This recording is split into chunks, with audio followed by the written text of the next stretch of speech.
3, I think the equation is the same for the Giants. I think the smoking gun with the Giants is a little different, though. I think the smoking gun with the Giants is how they've built their quarterback room, where you look Russell Wilson and and Jameis Winston, both there. They both have heavy playtime incentives in their contracts. A lot of not just their futures as football players, but what they're going to be making in 2025 is tied to how much they play. And so, to me, that doesn't mean you can't put a young quarterback in that room. I think it is not conducive to a young quarterback playing, though.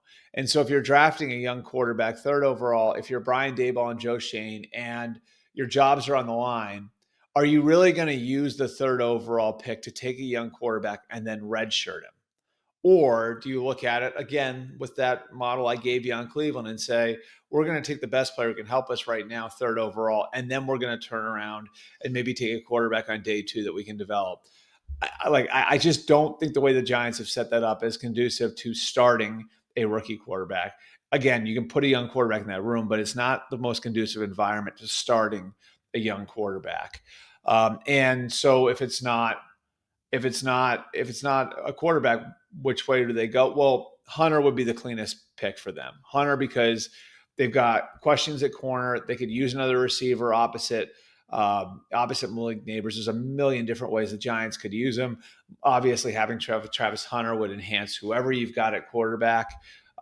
If you're the Giants at corner, they got Deonte Banks there. Do they get more out of Deonte Banks as a former first-round pick this year? We'll see. Having Travis Hunter over there with him could push him. I think probably what they would do is they could take Hunter and start him working on defense, spend most of his practice time, his meeting time on the defensive side of the ball, and then moonlight him as a piece with Malik Neighbors and Darius Slayton on offense. I think you get the best of both worlds if you do that. Either way, I think he's sort of an ideal pick for the Giants.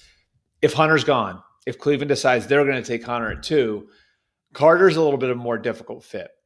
But from what I understand, they view it as workable. It's a good problem to have. Remember, this is the franchise that once had Osi Umenyiora, Michael Strahan, Justin Tuck, and Matthias Kiwanuka all on the same roster. And they actually drafted Matthias Kiwanuka, if you remember, with those other 3 playing at a very high level. And their feeling was you can't have enough pass rushers.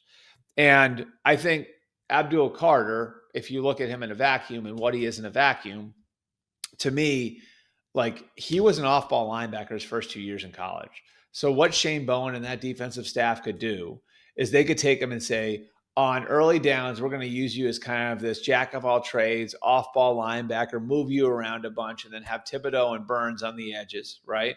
Because, again, it's not as clean as it would be for Cleveland, where you just put them opposite Myles Garrett. You've already got Thibodeau and Burns, who you're heavily invested in. So how do you work this? You use him as an off-ball linebacker and you move him around a bunch on early downs. And then when you get in your nickel packages, how terrifying could it be for an offensive line to have to deal with Brian Burns, Abdul Carter, Kayvon Thibodeau, and Dexter Lawrence in a sort of NASCAR-type package? Again, it's not perfect, but I think it's very workable if you believe Abdul Carter is as special as I think most people believe he is. So I think in some order, again, you're going to get Hunter and Carter as a second and third picks, with Ward going number 1 overall,